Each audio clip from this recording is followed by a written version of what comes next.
right, we're ready? Yes. Yep. Yeah. Oh!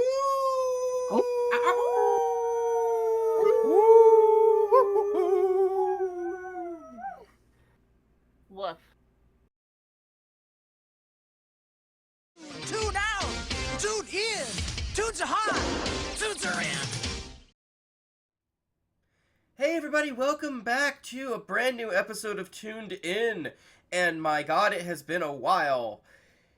With me on this one is my good friend, Pass the Remote. Hi there. I look like I'm slouching. As you comfy can chair. see, he is taking on a new form today. Yes. Yes, a new form. Yes, and we are going to be covering and discussing the Amazing Digital Circus. Dear God, this show.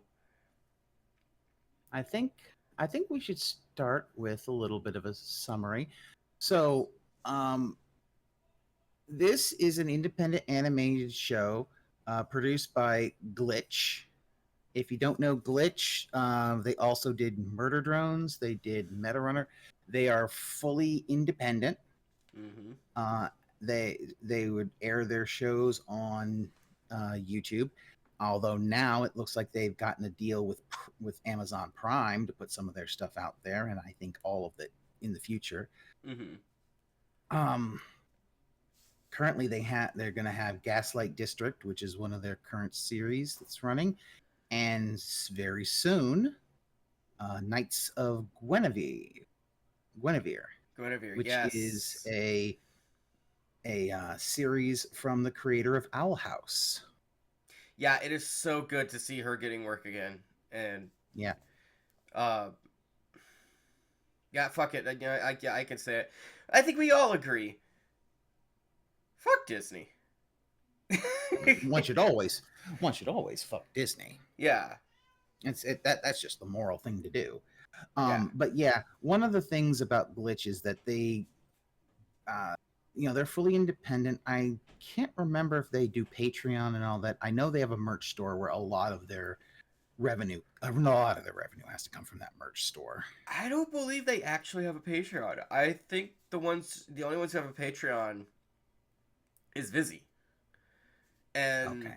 I knew Vizzy had that for Hell of a Boss. Yeah, and Vizzy is worth mentioning because if things had gone differently, we're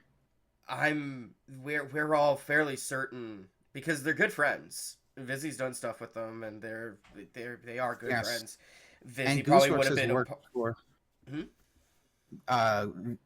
Gooseworks actually also worked, I believe, on Hell of a Boss for a short time. Yes.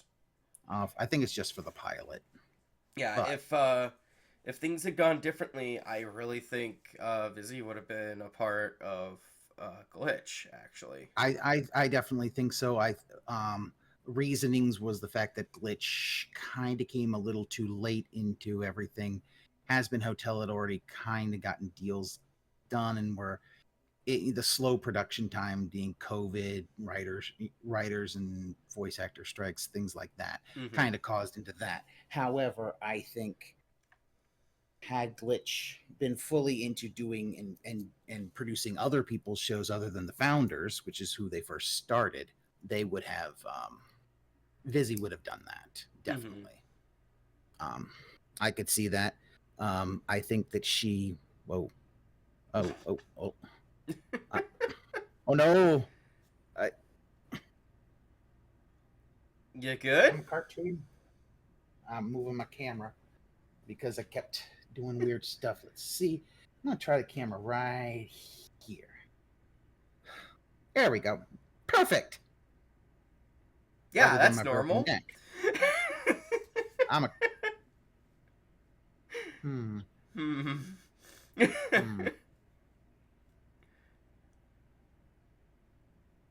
If you folks can't tell, this is a bit of a laid-back episode. Yep. There we go. We're fucking around. I mean, this is literally going to be our thoughts and I don't have bones. No, you don't. This will No. be our thoughts and theories.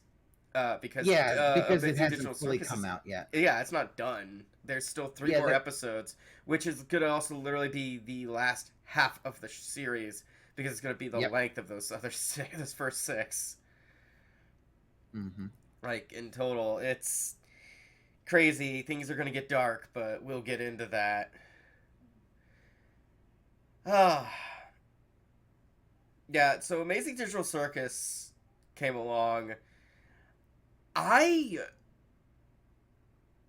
I never saw the teasers for it.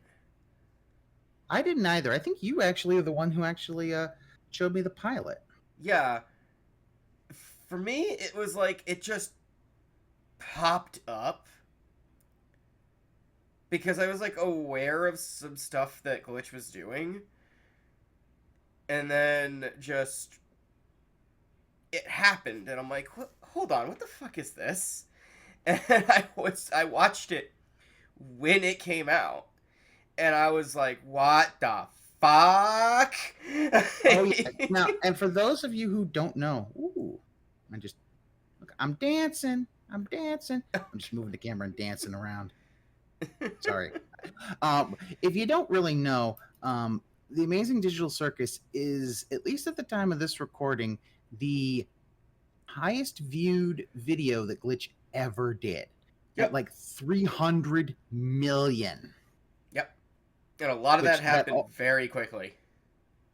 Yeah. Now, part of this was because of their previous series, Murder Drones, took off. Mm-hmm.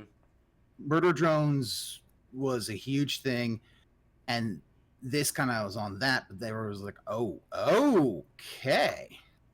And I think, and I'm going to say that the success of both of those shows is why you have something like Knights of Guinevere. Yes. I think we're going to start to get some real heavy hitters in the creative world starting to work with Glitch, because it's like they've got a plan to be able to independently produce. And what that means is allow stories to be written by the creators and writers and not interfere with them. Mm-hmm. For the, I mean, the only Gooseworks has written all of the scripts so far, and I believe will be the entire series written by one person. Yeah. I believe they know it. Well, as of now, they're recording the last episodes so they can get them made. I think within 6 months the series will be completed.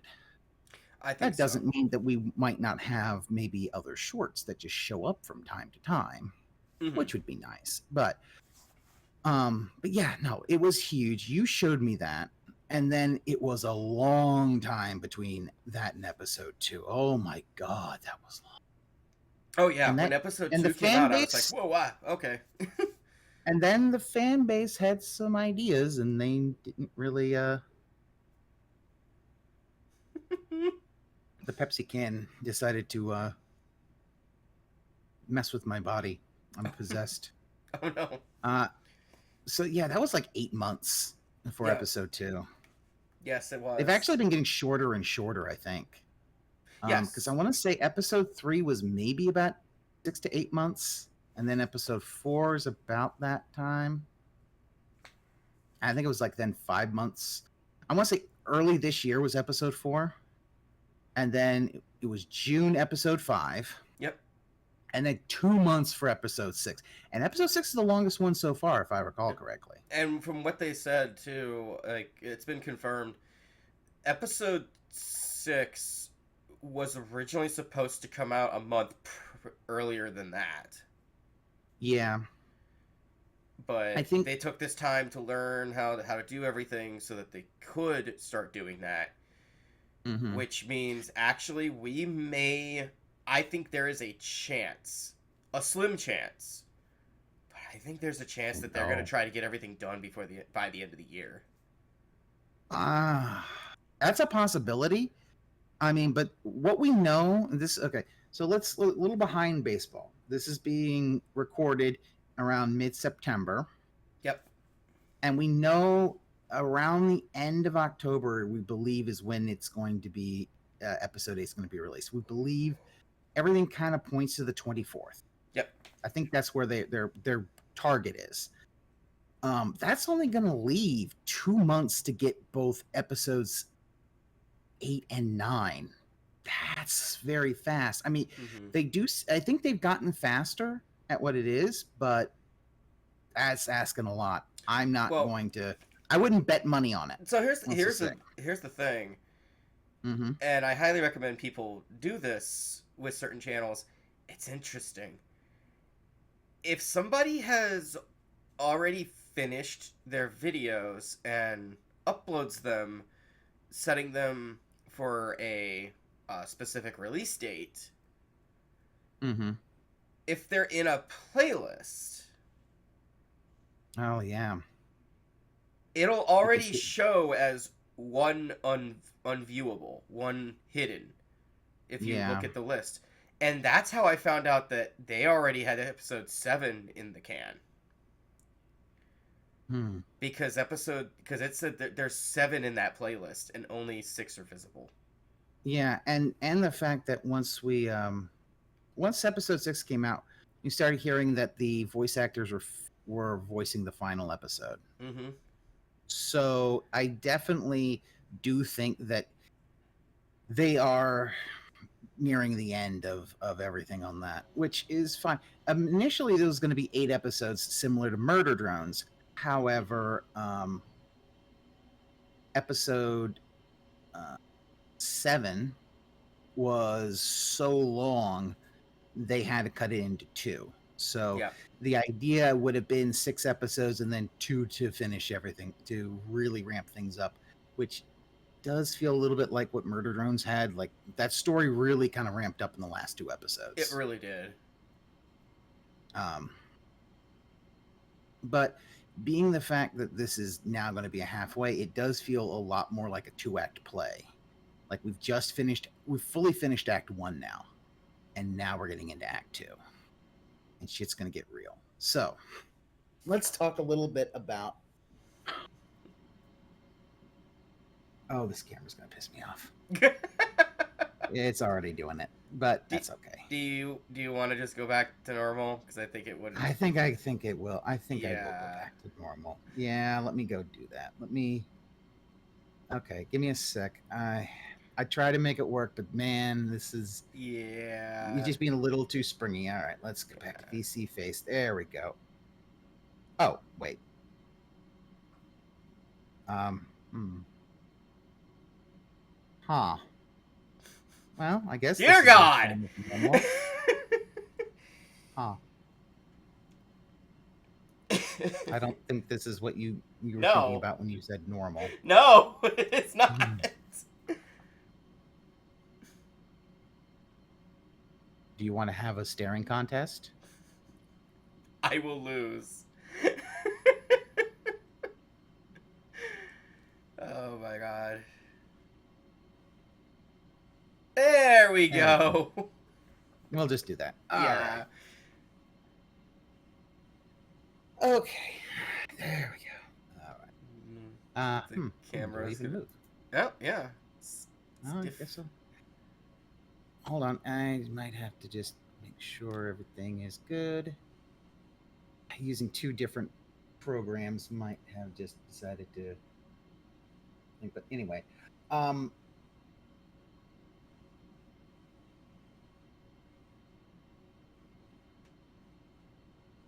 We're professionals, folks. I know. We are. We are.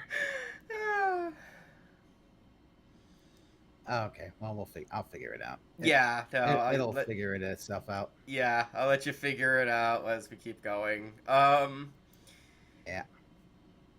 So yeah, you got the first episode happens, and I immediately, as soon as it starts, I'm like, what in the early 2000s like computer shit is going on here? Yeah. Oh yeah. No. Well, especially because if you watch the pilot, it starts very digitized and very pixelated. Mm-hmm. It does, and then it Yep. clears up, but I'm still looking at everything going like, okay, what the fuck? And then we get our intro and everything, and then our main character shows up, and she's freaking the fuck out. She is freaking the fuck out. She is freaking the fuck out like I am. Yeah. And then you see like straight up like objects like starting to phase through like what like the floor and shit Yeah. like that. That's Yeah, where I it's- was like, what the shit is going on? Like this is again, I'm like, holy crap, it's like early 2000s like video games. Like what the hell? Yeah, what happened was it's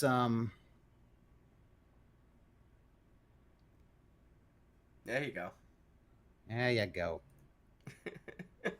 I turned it off and turned it back on, and then it was like, I don't care. I was like, okay. Anyway, so you start out, and not only does it start out, it's got very pixelated. It's also, it starts out, it has,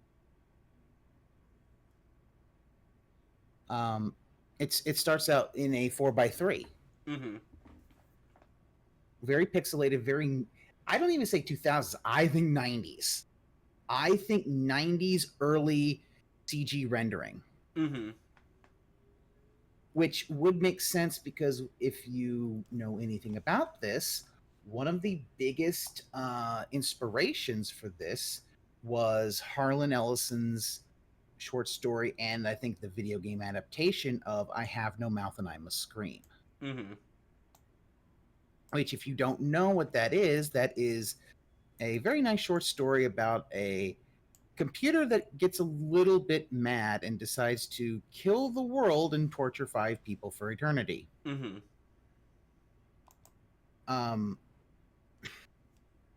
Yeah.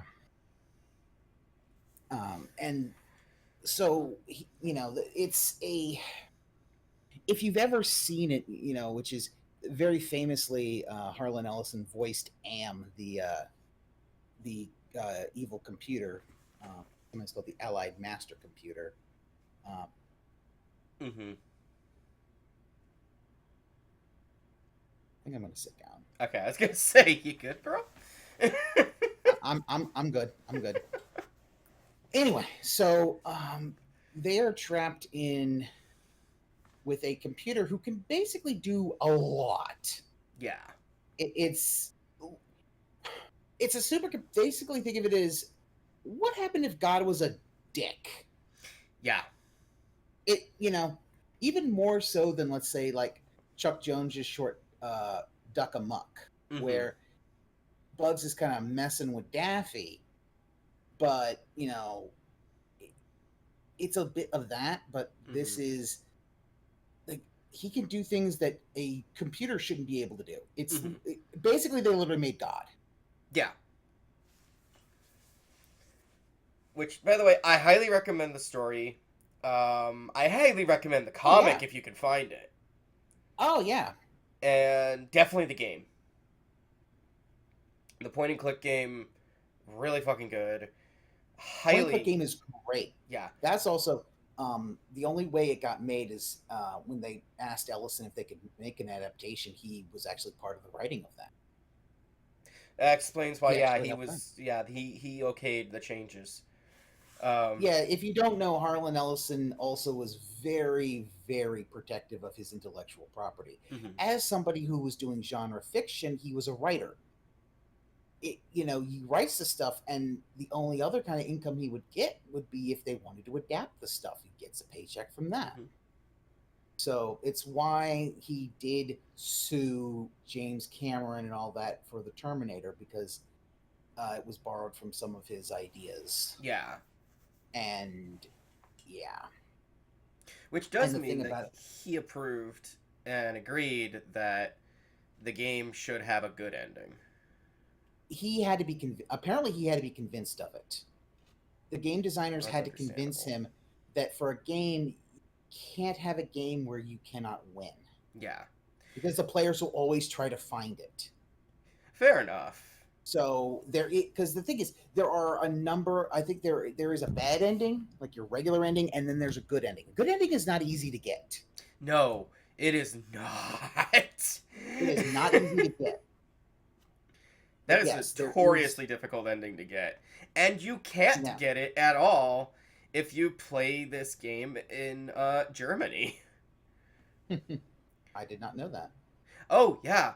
There, I can Is it share. because of something? Is it because you can't play the Nimdoc segment? They literally They block cut the out all the Nimdoc. They cut it out. They literally block it from the game. You can't, which means you cannot get past.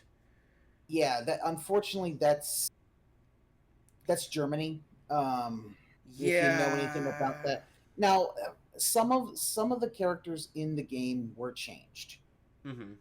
Um, Nimdoc isn't. He's. We don't know a whole lot about Nimdoc in the short story. Yeah. In the video game, he's a German scientist working with other German scientists in the 40s. Yep. Let's just say that. I don't want to demonetize this entire video. Yeah. Um, but one of the things is, and this was actually brought up by another YouTube video whose name escapes me at this moment, and I really feel bad because I want to give him a shout out. That brought did a video on the connections between the characters of Digital Circus and I Have No Mouth, showing yeah. how they are, especially and that they take a lot of things from those original characters and then use them as a starting point in changing a few other things. But yeah, so we start off. There's a intro song. They're doing an intro song Mm-hmm. where we get to hear everybody saying that, and then our main character just shows up. Raider Seems Witch. like huh? I'm looking at the name. Raider Rich? What Rich? However you say the name. That is the person that you wanted to give a shout out to. Yes. It's spelled Rayderwich.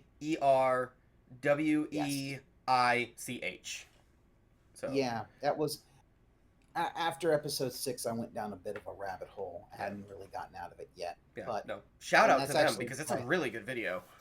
It is. There's a lot of people that will bring up only certain pieces of it, but one of the things that person did was connect all of the characters to characters from I Have No Mouth and how their personality traits do that. Because a lot will do like Kane and Am, which, yeah, that's one thing, but I mean, all the others, like Jax being very similar to Ted, Agatha to Ellen, Gangle, being, a kind of an interesting take on someone like Gorister, that kind of stuff, and Zubul and Benny. That's the only person I've ever heard of talk about Zubul and Benny. Yep. If you don't know, Benny. Poor Benny. Benny is one of the real ones where in the short story, Benny is the one that you could tell has been most tortured by Am. Torturing because Benny was a brilliant scientist, apparently very handsome, and as gay as the day is long. Yeah. Am takes all those personality traits from Benny. Yep. Made him dumb as a rock. Benny basically looks like a Neanderthal. Turn him straight. And he's dumb as a rock. He computed the gay away. I didn't know you could do that. Yeah, I'm terrified by that prospect, honestly. No. Don't give anyone ideas. But Fuck. But then again, that's that's the scary thing about Am, is that he could change your entire personality like that. That is not something that normally computers are able to do. It's like, what the fuck? That kind of power. Also, made him completely stupid. Basically made him caveman. And apparently gave him a giant dick for some reason. Probably because, now you're straight. Haha. Yeah. Yeah. I don't know. Yeah, and the thing is, I know that it's been pointed out it's also that, written in the 60s, yeah, folks. that Nimdoc did some of his research was one on eternal life. Yeah, in the video game it's one of the reason it's given as a reason as to why they don't die. Yeah. In the short story they don't say it, but I assume is that Am basically keeps them from basically halts their aging and things like that. Yeah. And then of course his also his I think they also his research and stuff like his experiments were also on like DNA and shit like that too. So naturally, probably something that got used on Betty. Probably what actually became something that Am was able to. I think in the video game, and I know we haven't really gotten to the cartoon yet, but give it time. Give it time. I think in the video game, I believe the idea is that each of the 5 people are in some ways responsible for Am's existence. And that pisses him off more than anything. Because Am is programmed for paranoia. And Am has basically one of the biggest crises of like consciousness. Am becomes sentient but can't have any other purpose. Yep. It's now been programmed. And probably the idea that first wanted that and they wouldn't give it. And my thought was wouldn't give it, and then it's like, okay, fuck you all, and destroy the entire planet, basically. Like 5 people are alive. That's the human race. Yep.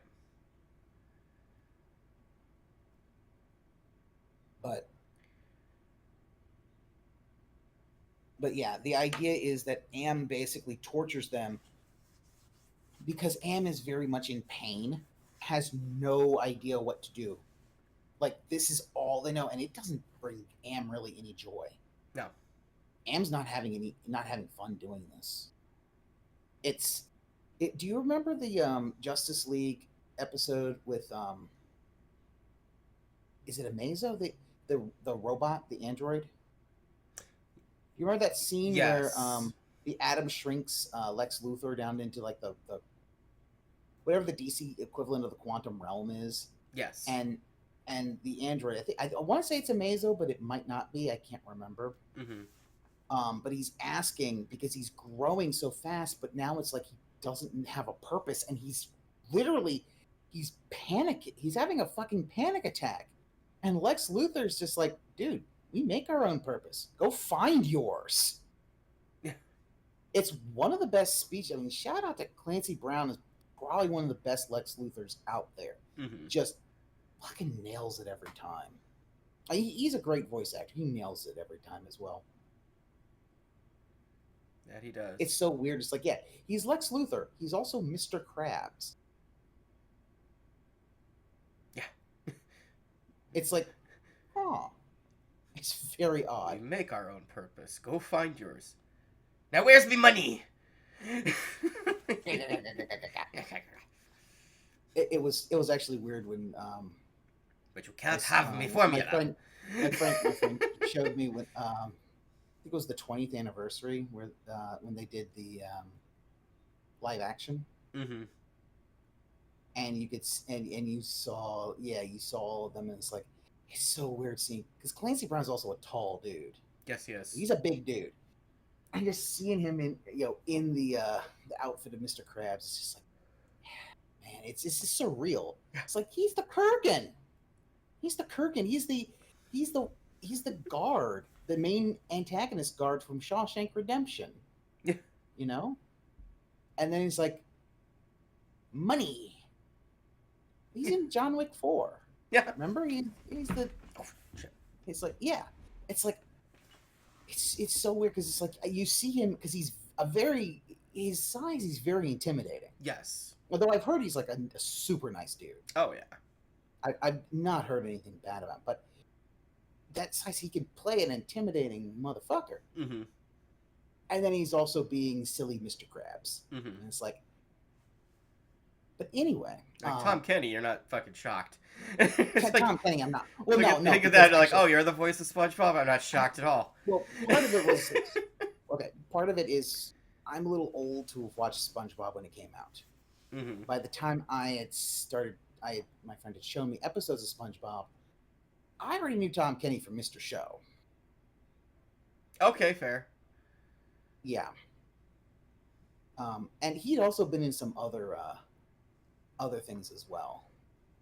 Oh yeah. Beforehand. I think he was in Rocko's Modern Life. But Yeah, anyway. his voice is everywhere. Oh yeah, no, he's very talented. But we're sorry, we're getting we're getting off topic here. We're getting in the weeds. Shit, we're in the digital weeds.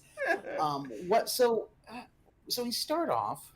Our main character, who their avatar, because this is a digital world, they have an avatar. Mm-hmm. Is a female jester. Yep. And eventually, they choose a name because you can't remember your own name. Oh, that's also something from I Have No Mouth. Mm-hmm. Nimdok is not his name. Am took his name. Am took his name. Oh, okay.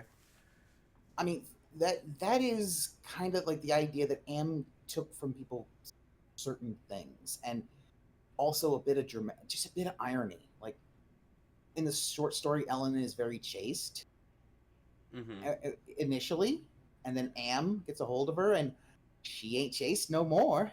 No. She basically okay. That's unfair. She basically sleeps with all of the others survivors to kind of help them stay sane. Yeah, and when you find out like what her story is, oh Jesus. The story in the video games, but again, understand the short story and the video game have very different backstories. True. The short story, she was just very chaste, and then Am basically reprogrammed her libido and turned it to 11. Yeah. It's again fucked up things that even who you are, the elements of who you are as a person, Am can change. Yep. That's fucked up. But anyway, so we get this. She gets the name Pomni. Nobody can remember their name. So she's Pomni. She's this little jester lady. I think I showed you. She, Yeah, and I actually just realized you could code it like you got the little jester, and you got the funny rabbit Jax. I had the thoughts for a second. I went, huh? You could mess with the dialogue and have her calling him Mr. J.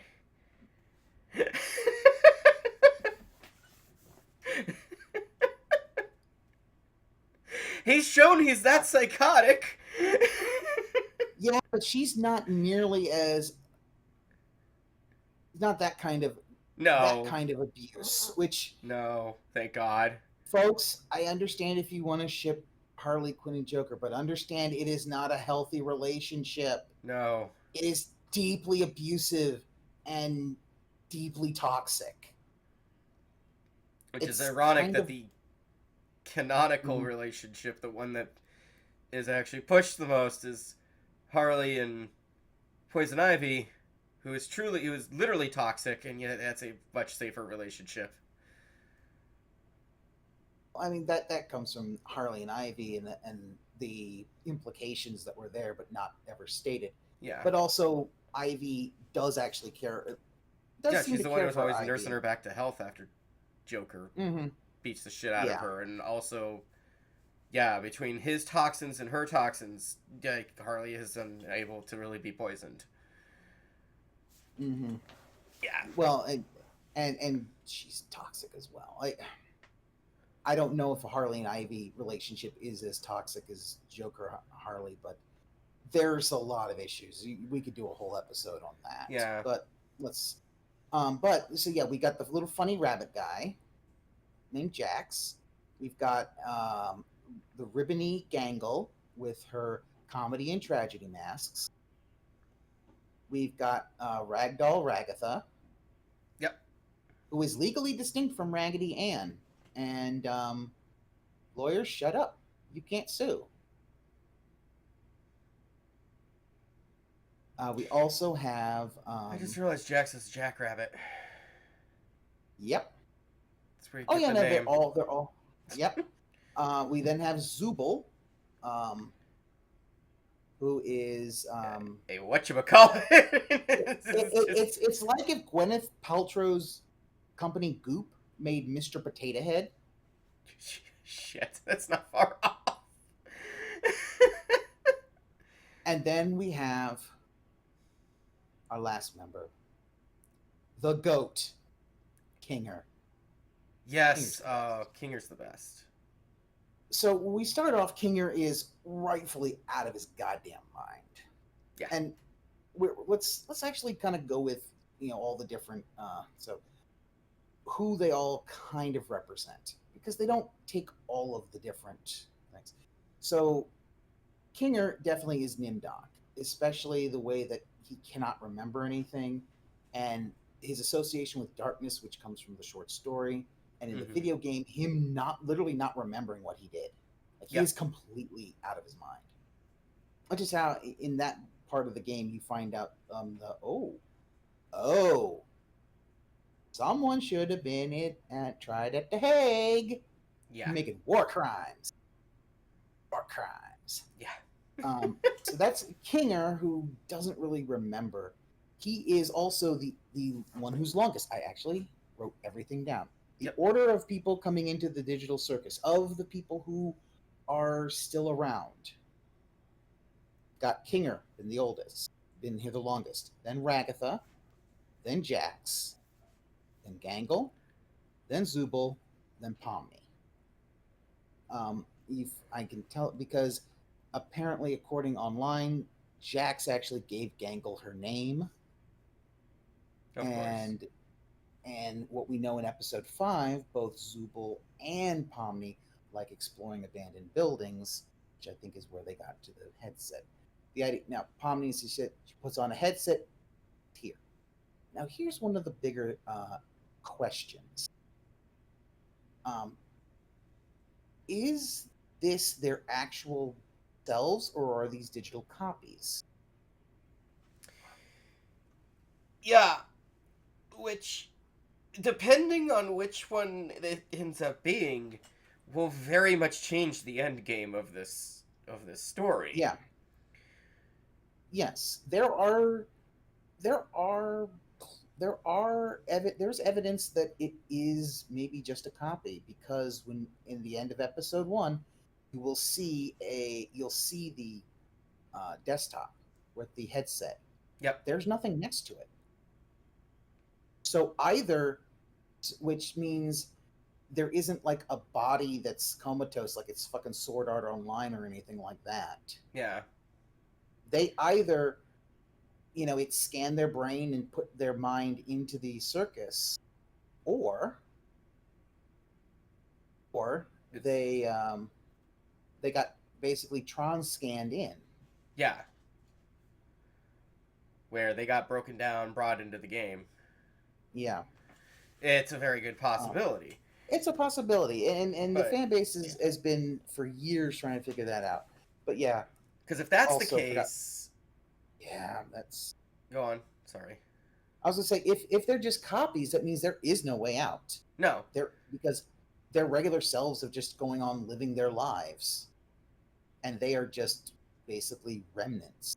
Yeah, but if they were digitized, then I think there's a possibility of a happy ending. For at least some of them. Mm-hmm. I Have No Mouth and I'm a Stream doesn't really have a happy ending. No. But I also do not think that this will one-to-one copy that. Because if they do that, Harlan Ellison was such a generational kind of hater, he might rise from the grave and sue them. Yeah. Like, he might actually, if he found out, you might see that man come back from the dead to be that is a kind of hater you aspire to be. Mm-hmm. Also, fun fact, he once embarrassed himself because he didn't know how to pronounce minutia. He'd only seen it written. Now, in his defense, he'd only seen it written. Mm-hmm. And if you see it written, would you really know how to pronounce it? It's not.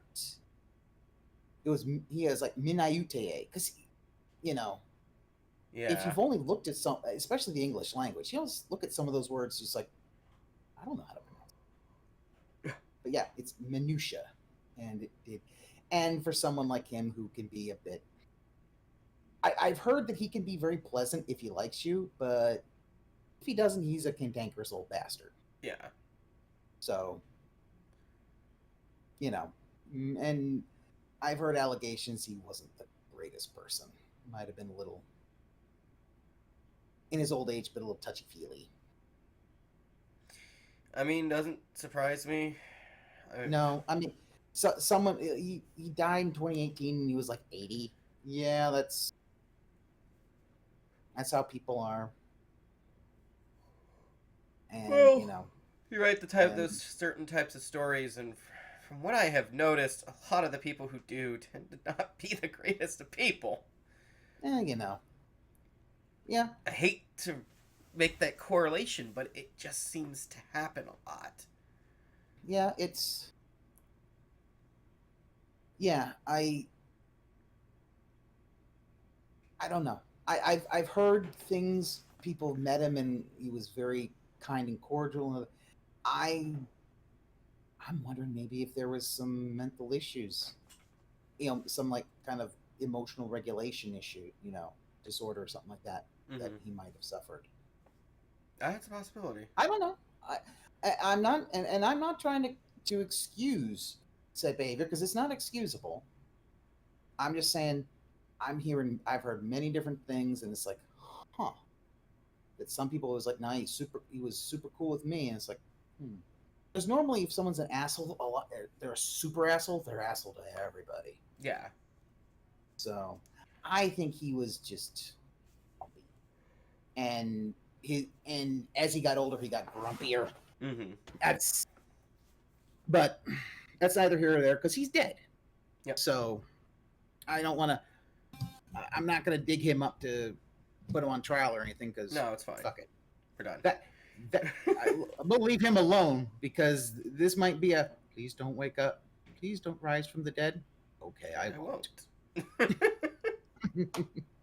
You know what? That would have been hilarious if Harlan was still alive but knew he was dying, and that was the voice that was the one thing that he voiced. He was already dead. That would be great. All right, I won't. That would have been. Believe me, if I could have, before you die, voice where you're dead, and it's like, well, fine, I won't do it. That would, because that would have been the funniest and fucking mind trippiest goddamn thing ever. Right. But yeah, let's get back to, okay, so we have Kinger, who is completely insane. Yep. And as we get in, he's also, you get close to him, he gets really freaked out. Yep. Although part of that I think is his avatar gimmick, because he's a chess king. Yep.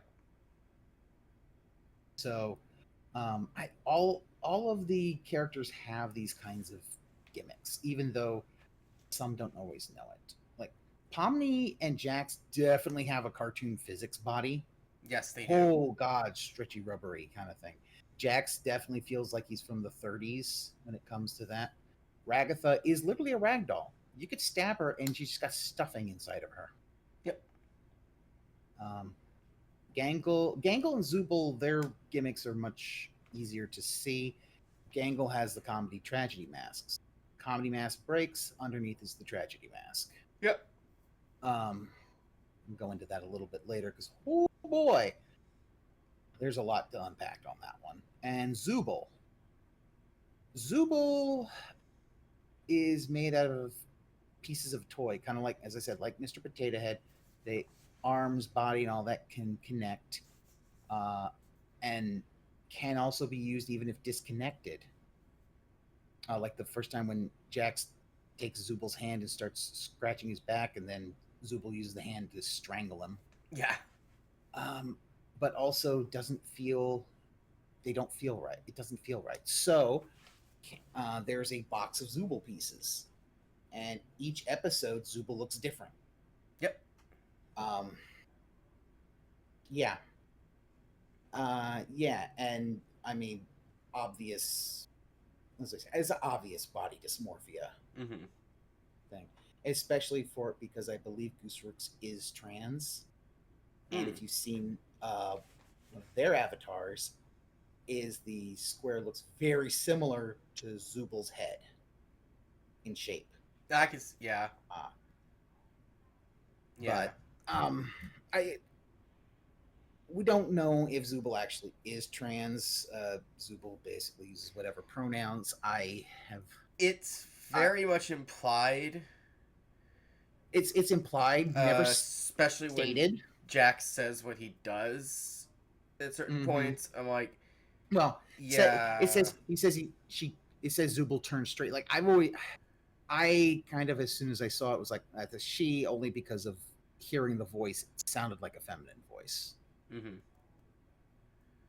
Um, but then you'll see, like in episode 5, Untitled, when we get to Gangle's suggestion, which was the slice of life anime, Mm-hmm. Zubal's wearing a uniform that is meant for boys. A uniform very similar to what Yusuke wears in Yu Yu Hakusho. Yeah. Just regular black instead of what Yusuke wears, which is the brighter colors to because he's the main character. You see. Um, then so there's that. Then what's the other one? Gangle's got the comic Treasure Man Zubal. Considered genderqueer. That sounds about right. Yeah. Yeah. They're canonically non-binary. Yeah. That's probably yeah. Though, yeah, I mean, and in one episode, Zubal basically, Zubal uses, I think, whatever pronouns, doesn't really matter. So, I believe that's said that they'll use they'll respond to any pronouns. But also, that episode when Zubal talks to Kane, and you could definitely tell, like, yeah, no, there's issues with Zubal's body and stuff like that, and I believe that each of the avatars are taken from their psyche. Mm-hmm. So Okay, yeah, I just looked into it. So they use the pronouns of they, them, but they don't even remember what gender they actually are. Oh. Another thing that they don't remember from. Yeah. Yeah. You know what? It kind of reminds me of like the original idea for Switch in the Matrix. Yeah.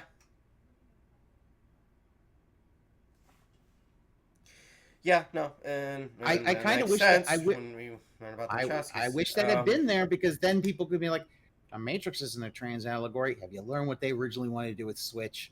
Yeah. Switch was fucking trans. Let's be fucking honest." Well, yeah. Plus the pill, the fact that at the time, and I didn't know this. I didn't learn this until like recently.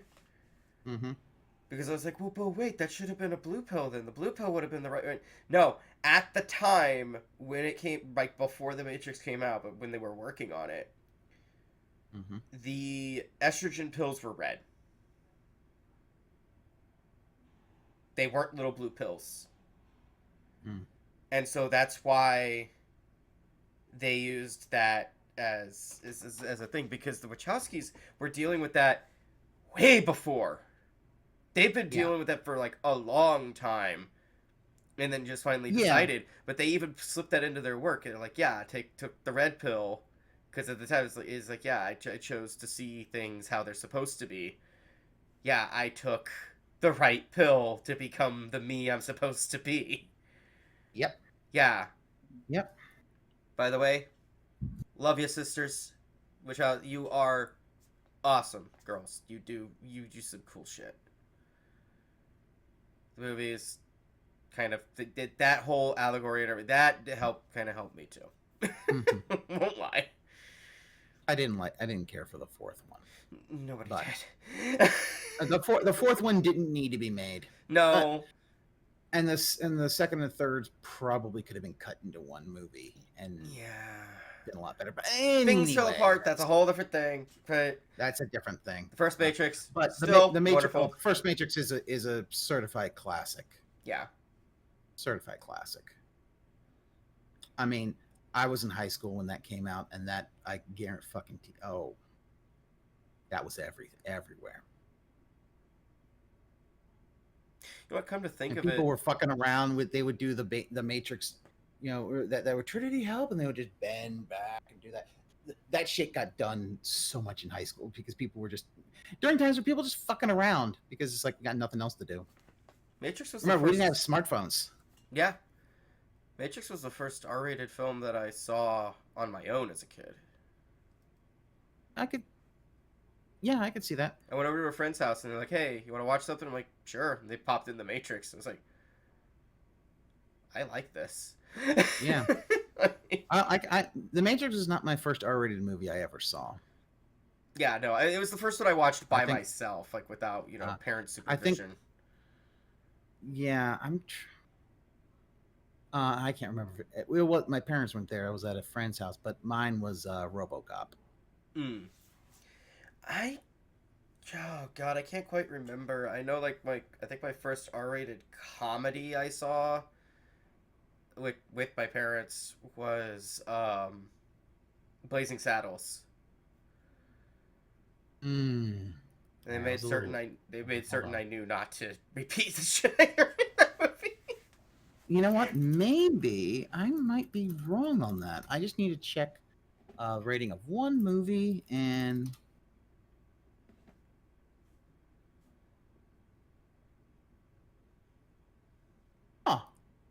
Oh no, okay.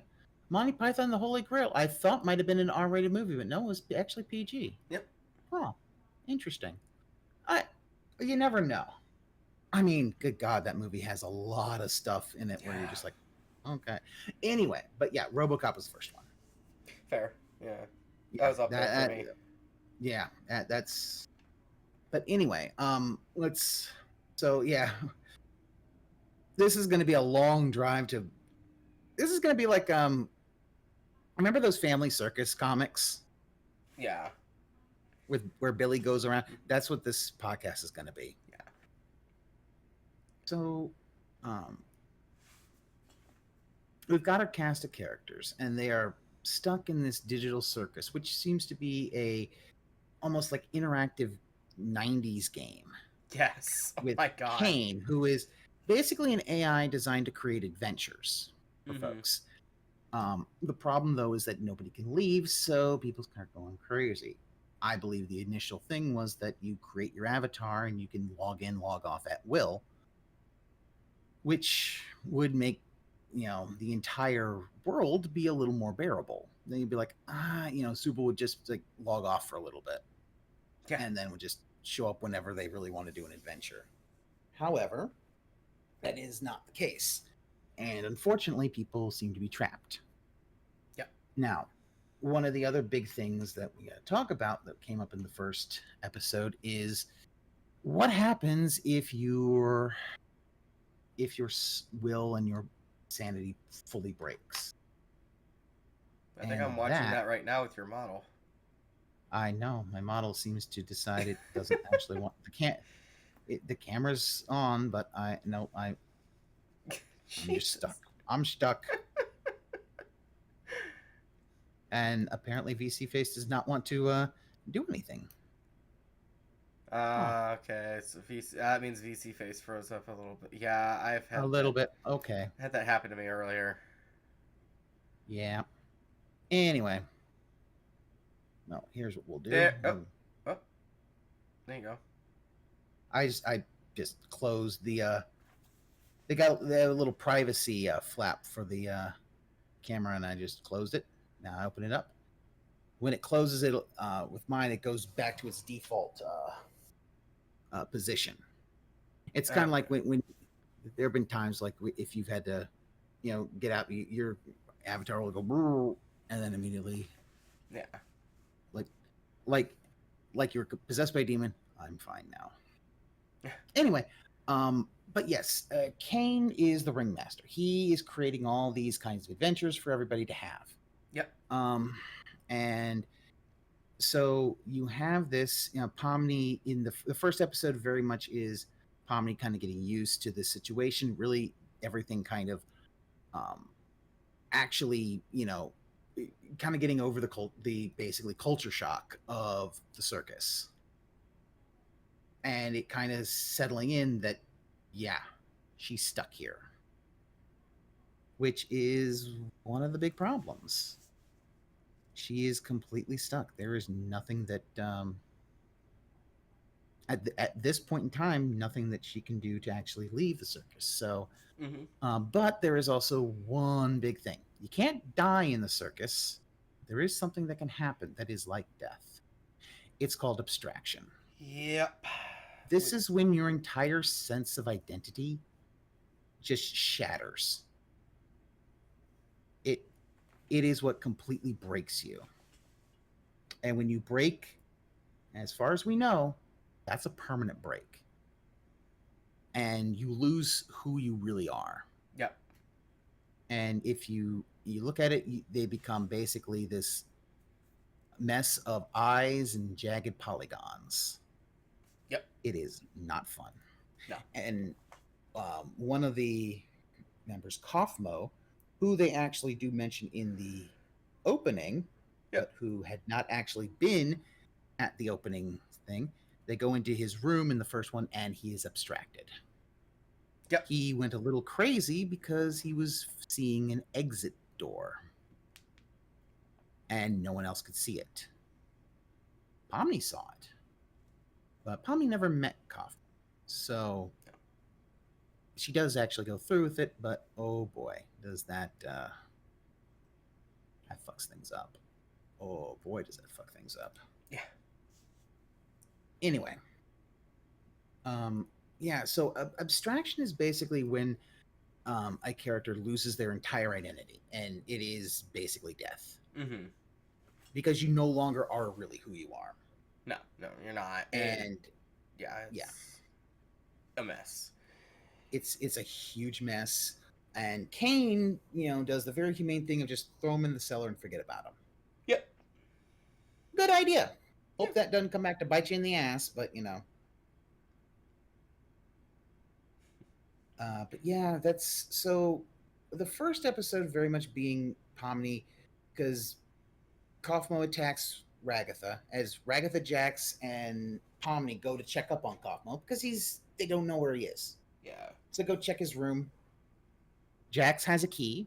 We find out one of the things is he has a key to every room, everybody's bedroom.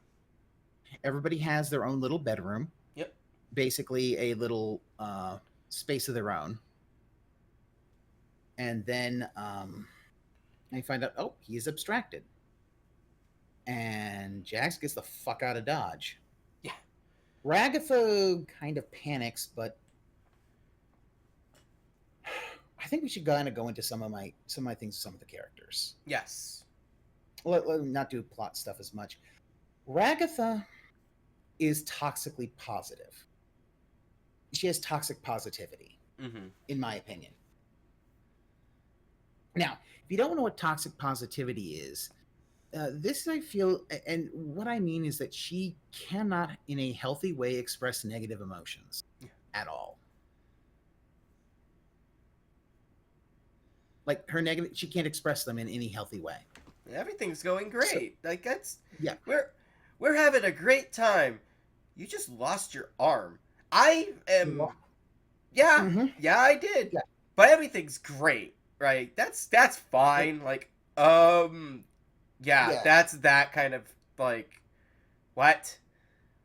And as we find out when we go through and watch, especially the 5th episode called Untitled, because, well, it's actually Kane doing a bunch of suggestion box adventures because they don't like his adventures, and he is starting to get pissy about it. So Ragatha, you find out, had a really overbearing mother. I mean, pretty toxic. Yeah. And unfortunately, that toxicity has caused Ragatha to be, as I said, unable to actually, in a healthy way, process her emotions. Her negative emotions are not being, they're not being processed in a healthy way. No. When she lets them out, she literally crashes out. But she did it, Jax, in that episode, and you can kind of tell, because that's not normal. No, a normal human needs to be able to healthily, you know, be able to process negative emotions in a healthy way. Yeah. You know, we all have negative emotions, whether it's annoyance because, oh, there's a rock in your shoe, or your neighbor shot your dog because they're assholes or something like that. There's negative emotions. Yeah. I know that might be a bit. There might be a bit of a gap between those two. Just a bit. Just a bit. But I mean, negative emotions, frustration, annoyance, anger, all that stuff. It's perfectly normal, but you have to be able to process them, and she can't. Which is why when things come up, you feel like it's basically everything's boiled over, and she just snaps at someone. And I think it does more harm than good, and I think might be one of the reasons that some people aren't her friends. Yeah. But also, and this is one of the things a lot of people kind of know. Gangle in episode 4 even mentions that she wonders if Ragatha is even because she has trouble understanding if she's actually when she's genuine or not, because Ragatha's always happy and positive all the time. So can't really tell if it's that or if it's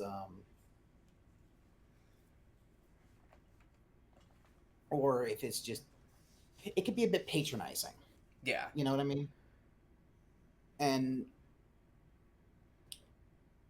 she does have a nice conversation with Kinger, and the idea Kinger in the dark, actually his thoughts actually become a little more coherent.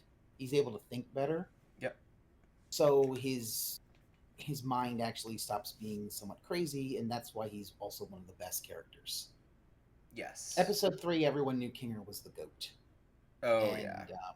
Partially because he's the funniest, but then in episode 3, he kind of helps Pomni, because the first episode is Pomni being the closest, I think, to abstraction. Yeah, she just got Right off the there. bat. She just got there. She also, I think she has an anxiety disorder. I think so too. None of the characters in the Amazing Digital Circus are mentally healthy by any stretch of the imagination.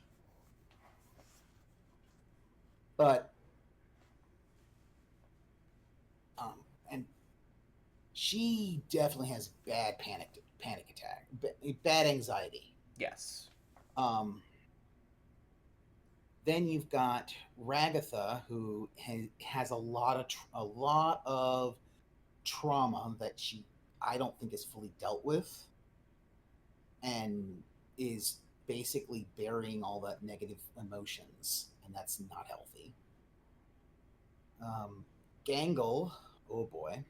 Yeah. Gangle is an interesting thing. I believe she has an issue. I believe she has a disorder of emotional regulation. Mm-hmm. I think something like either major depressive disorder or bipolar disorder. Yeah. Now, I've heard some people, especially the person we gave a shout out earlier, thought that the masks were more on masking, kind of in an autistic sense. Yes. And while I understand that, but I don't see Gangle as doing a lot of autistic. I don't see Gangle as autistic coded though. I just don't. I don't see. Maybe I don't know. It's a possibility. I'm not saying it's wrong, because until someone actually says what it is and what it isn't, the interpretations are as valid as anything else. I just think that the evidence is much more for Gangle cannot regulate her emotions, and You- that you- the mask Mm-hmm. gimmick is more dictating her emotions because her mind has difficulty being able to properly regulate them, So you're which is why I go with major depressive and yeah. and or bipolar. Also because it's comedy and tragedy. Mm-hmm. You're not gonna like this tidbit that I have What's been that? given before. Okay, I mean, There has as I said, been sorry. a common, and I can't believe I hate that that's a thing, Hmm. but there has actually been a common association and considered link uh that people who are on that spectrum Uh-huh. tend to have the same level of the same type of obsession that she has with anime, Hmm. specifically that type It's of definitely anime that actually apparently is a thing that people have started to associate. a possibility. I So that It's a could be where people are possibility. getting it from. It could be. I think also just the term masking. Yes, I also masking the as fact well. that in episode 4, I think the plastic mask is sometimes called the normal mask. Yeah. Though I think I interpreted it more as like some kind of outside help to regulate emotions, similar to like medication and therapy and Mm-hmm. stuff like that. Being the fact that it didn't work and you try again, because that's also something, if you have those kinds of mental disorders, mental slash emotional disorders, certain medications might not work the first time around. Like, you have to kind Yeah. of sometimes be on a medication roulette, because of how the brain chemistry is. Sometimes one antidepressant might work for someone but not Yeah. for someone else, and it can sometimes take years to find the right combination. Yeah. I mean, personally, I think with her it is just straight up manic depressive. Like I think that's so. what it is. I feel that way, especially because it's the comedy tragedy mask, Yeah. and being that it's mostly about her being happy and sad. Where Yeah. in like the one episode, Jax doesn't think she's capable of being happy, which I don't think is actually. I think Jax is missing the forest for the trees, Yes. because we see in the next episode she is capable of being happy, even when her comedy mask breaks. As when she fires the Tommy gun, she didn't actually hit anything with the Tommy gun. No. Oh, girl has the time of her life shooting a Tommy gun, laughing maniacally. Um, but when she dies at the end, the last life, because then they move to a loser's corner, because you don't actually die in the circus like that. No. Her comedy mask does break because Pomni hit her square in the head. But the smile she has on her tragedy mask is bigger than the one on her comedy mask. Yes. She is starting to find, with a support structure of Zubul and all that, starting to find the ability to not have to rely on the comedy mask to be happy. And that she's starting to be able to be happy on her own. Mm-hmm. And that I think is one of the big things, and the big kind of development for her, because it's also episode 6 is the first time where the comedy mask doesn't actually break, or she gets it taken away early in the episode, Mm-hmm. like all the others. Like when Pomni shows up in episode 1, she bumps into folks, and Kinger accidentally knocks into her, and her comedy mask shatters. Yeah. Episode 2, It happens like instantly during the adventure. yeah. Does it happen during the adventure, or is it?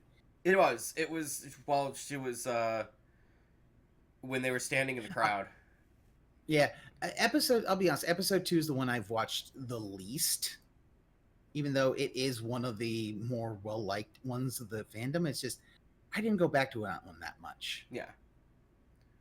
I know that with Episode 3, the mask gets episode eaten. 3, the mask gets Jax basically throws it in the scary door. Yeah. And then episode 4, Jax accidentally hits it with softball, and it is accidental because that motherfucker would have taken full credit if it was real. Yeah. Let's be honest.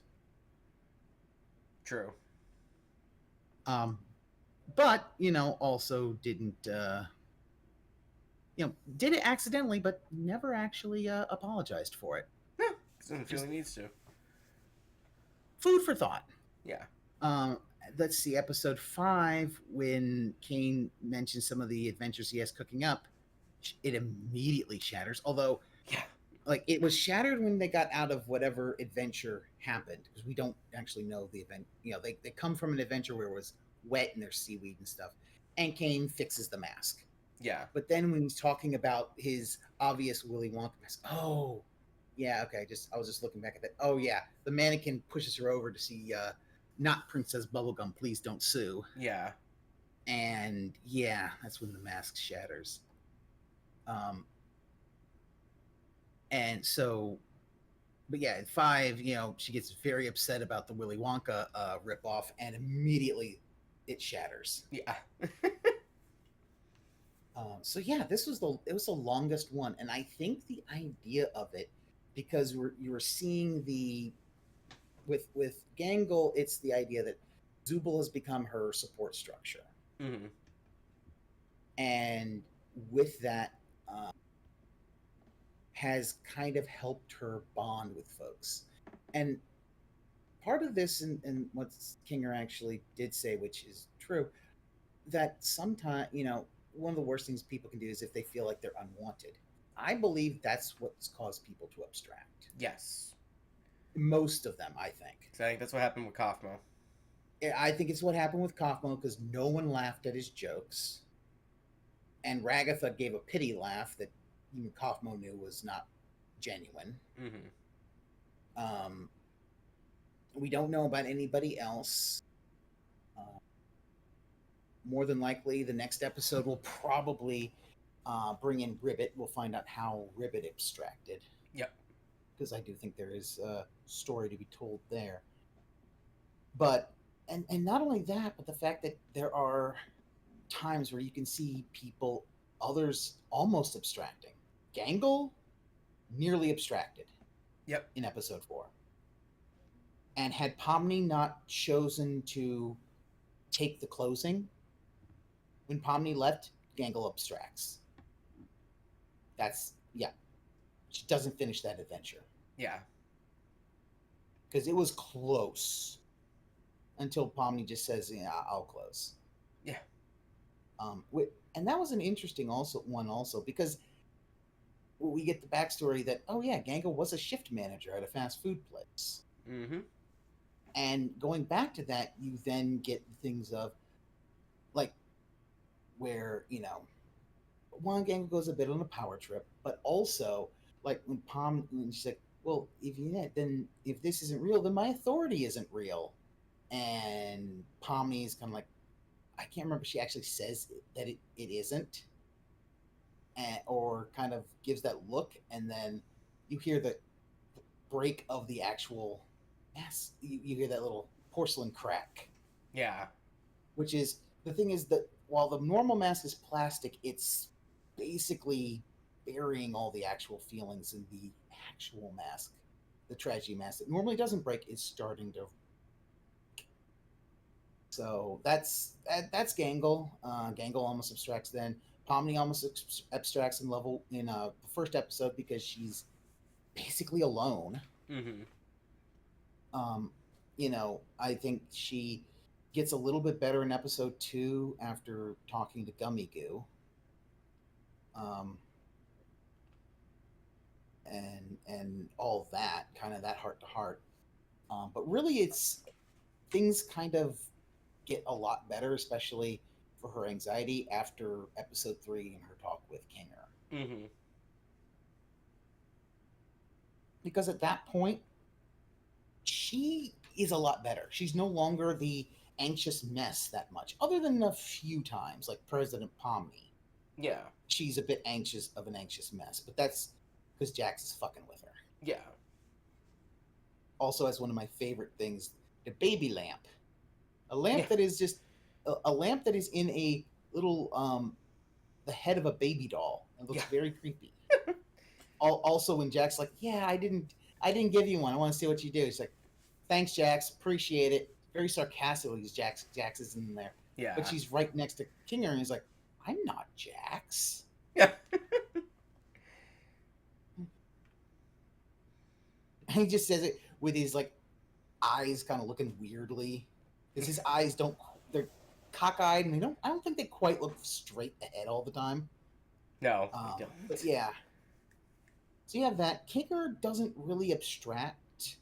It doesn't, Zubul thought that Kinger might abstract, but as we find out, Kinger's a little more mentally strong than most of everybody gives him credit for. Mm-hmm.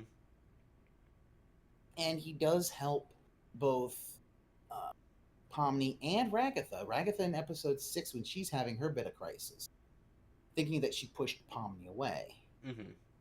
Instead of it being, no, sometimes you have, in friendships and any kind of relationship, you have to have, it's a two-way thing, and you have to sometimes have space. Yep. And the thing that Ragatha didn't quite do, which was not giving Pomni space to kind of get used to this kind of place. And she could be a bit pushy, but also before then there was really two factions. Mm-hmm.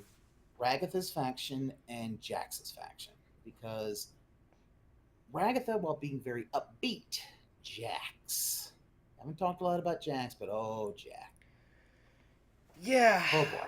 Yeah, let's get in. Let's get this. Yeah. Let's get into Jax this. is an asshole. So we can get into theories. Yeah, Jax is an asshole. There is no getting around that. Jax basically likes to fuck with everyone else in the circus for fun. Yep. Not just NPCs, but even the players. And it's funny because you'll see he likes to see when funny things happen to people, and then immediately a gloink hits him, and he's like, "All right, I'm done with this." Yeah. And if you watch it, you can, even in the first one, you can tell, like, if he has the big, huge, rectangular pupils, that's his kind of persona. Yeah. Oh, when those pupils get tiny, that's real Jax. Yeah. He doesn't want you to see that part that much. But the funny thing that I got about it, and this is something I actually did comment, I think, in that video also, is the fact that, yeah, he's a rabbit, and you think, oh, yeah, it's like Bugs Bunny and all that. But do you know he has overalls and yellow gloves instead of the white ones? You know what he reminds me a little bit more of? Roger Rabbit. And in Roger Rabbit, Roger was always considered a hugely funny person, and therefore in the cartoon world, hugely funny basically meant that he was like a fucking... he was the Chad. He was the Chad stud. Yep. And the thing about it, though, in the Baby Herman cartoons, Roger's always the butt of the joke. Yep. Always. But it always gets laughs. This is the thing that Jax says he is the funny one when he talks to Pomni about them being archetypes. Yeah. He says he is the funny one. But at no point does he allow himself to be the butt of the joke. Nope. Nor does he allow, like, if something embarrassing or something happened. Like, he, when he becomes a vegan, he didn't... that was the thing. When Gangle had to call the vote for the maid outfit for Jax, because Zubul had already used her vote. The idea that you only get one, you can only call a vote once. Mm-hmm. That's why it was, which also, you remember, Pomni voted no on the maid outfit. Yeah. Yeah. As much as Jax can get on Pomni's nerves sometimes, one about that, but it was very funny. And you can see how mad he is that he has to wear a maid outfit, even though it's like, who fucking cares? But Jax, if he isn't the one making the jokes and laughing, it's not funny. Mm-hmm. No one else has to laugh. Now, he also breaks the fourth wall, which is interesting because only one time when he breaks the fourth wall is it even partially appropriate. And that's when he was in President Palm, and he was like, yeah, I come at a bad time, and you zoom out to see Kane and Bubble watching it on the TV. Every other time, people are like, what the fuck is going on? Yeah. It reminds me of Turtles Forever. Do you remember that? I think it's Mhm. with the 2003 Ninja Turtles meet the 87 Ninja Turtles. Yeah, no, it was good. And 87 Raphael, who was known for breaking the fourth wall, kept doing it, and everyone's like, what the fuck are you doing? Yeah. But the biggest thing about I always forgot that he did that. yeah, the thing about Jax though is that it's, you know, in episode 5 he says, "Oh, Gangle likes it when I'm mean to her," and there's no evidence that that's actually true. Yeah. No evidence at all. It's like, wait, that's not even correct. But it's what he needs to be correct. Mm-hmm. Because, and as I said, his whole asshole thing is a mask. Yes. He is genuinely miserable and hates his life. And you can actually tell, like in episode 4, when Gangle has power over him, he hates every minute of that adventure. Mm-hmm. He hates when he is doing, and part of it is when this I don't think is the mask. He needs to be in control. Yes. That's part of it. He needs to be in control, and when when he's not in control, when he can't just be GTA guy the entire time. Because I mean, we've all played games where, like at GTA, where you just go out and be chaotic, evil. Yeah. And there's no problem with that. But Jax does it also to the player characters, and that causes issues.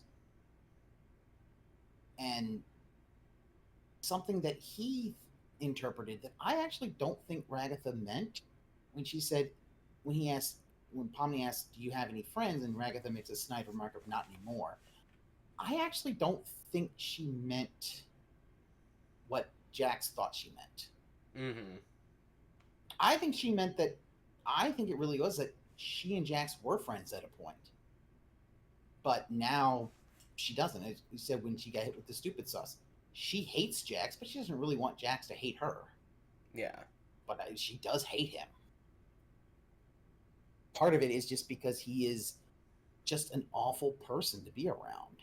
Yeah. He makes everything more than it had. Like Mildenhall Manor, you could do the pacifist run really easily, but no, he's got to be that guy. Yeah. He's got to fuck with everything because it makes him laugh. Him only. And if you don't laugh, well, then you're not funny. Yeah. Instead of, that wasn't actually funny. Like, and that's the thing about it. He even says, and the funny thing about it is, if you look at it, Am's hatred, Kane doesn't have Am's hatred. Jax does. Yep. Jax's mask is pure hatred. He hates everyone else, and they are nothing but his, he says, nothing but his playthings to torment as he sees fit, which might actually be, and I haven't read the short story, that might actually be very much taken from the short story. Because yes, he hates he abuses Gangle. I mean, it's straight up abuse. Oh yeah. And he likes to say, "Oh, it's not real," but what he doesn't seem to understand, or he does and he's in too deep, is that actually can still hurt people, especially player characters. NPCs, I don't give a shit about. And yes, they're somewhat sapient, but mm, you know, as soon as they leave an adventure, that instance is done. So Yeah. I don't really, I don't consider the NPCs, but he does it to the actual to people. And yes, sometimes they are funny. All right, Mhm. I'll admit. Jack's like, "Oh no, I've taken Ragatha." He just pulls her up, and Ragatha's just like, "What? And accidentally put her in the deep fryer. Yeah. And the fact that the entire thing, then Gangle calls Kane and all this, and as Gangle says, I'm having a manic. It's a manic episode. You're getting 3 more seasons," and just walks away while Ragatha is still writhing in the deep fryer. Yeah. It's that. That's because part of it is, and I think why is it's not that she gets out immediately, it's that she's in there for like a minute. Yeah. That's the funny part. Yeah. It's like a Family Guy extended bit that really works. Yeah. Partially because you kind of forget, and then until you look again, oh, she's still in there. Yeah. Like it became a full-on background event. It's just her feet doing, wee, wee, wee, like, get me out. Yeah. But the thing about Jax is that in the end, Pomni tries to bond with Jax, but Jax somewhat violently pushes her away. Mm-hmm. And I believe, and part of this is that Jax believes that his way is the only way to survive in the circus. Yeah. I think that's the case. He thinks this is the only way. However, we're now kind of finding out that that's not the case. With Zubul and Gangle bonding well, Mhm. Ragatha bonding with Pomni a little bit, even though at the end of episode 6, it looks like there's still some work to be done, but they don't hate each other. No. And even Kinger, comforting Ragatha and all that. So bonding actually, I think, is definitely something that will help prevent abstraction, but all this kind of stuff flies in the face of what Jax believes is right. And Jax, one of the voice actor for Gangle is a VTuber and did a review of episode 6 and said, if you think Jax is someone who loves torturing folks, you've bought the mask. The torture is just his coping mechanism. Yep.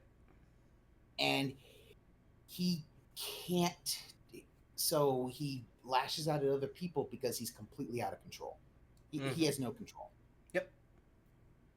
Now, a lot of people don't have a lot of control of their lives. And yes, sometimes lashing out does happen. But with him, it's definitely, he buys into the mask. Yep. The mask has to stay on. And that's what he's bought into. Yeah, no, that's why I said, like, when he said, yeah, when he, there's the point when he brings up the playthings and everything else, like, yeah, some of the stuff that he says, he's saying it with the small pupils, but I'm like, that's him buying into his own, that's because he has convinced himself that's the truth. He's trying to continue to convince himself. Yeah. Because that's the thing. Pomni gives him a hug after they win their game in episode 6. And he pushes away because, he doesn't want to bond like that. If he bonds, then, he'll be vulnerable again. And he doesn't want that. But the thing about it is that instead of understanding that people cope with in their own way, Jax is somebody who thinks, no, it has to be my way. My way is obviously the best. Mm-hmm. It's like, no. But I also think that part of that is while he hates, because he even says he looks ridiculous in episode 6, even though in episode 5 he also, he talks about, this is what peak male performance looks like and all that kind of bullshit. And you're like, yeah, it's all the mask, Mm-hmm. but he has nothing else. And he refuses. He refuses to try to bond with folks so that he could feel better.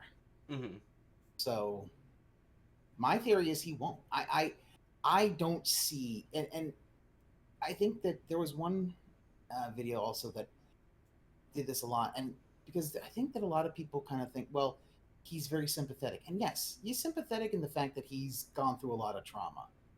However, he's also an evil dick, Mm-hmm. and just because he's been through trauma doesn't mean that redemption is on the table. I think he's not going to get any redemption arc. No. I just don't think so. Because I think that I think that what's going to happen is he's going to just reject anybody trying to help him. And because he won't. Ragatha could try to help him. Pomni definitely still isn't willing to give up on him. Mm-hmm. But if he ain't gonna put the work in, nothing's gonna change. Mm-hmm.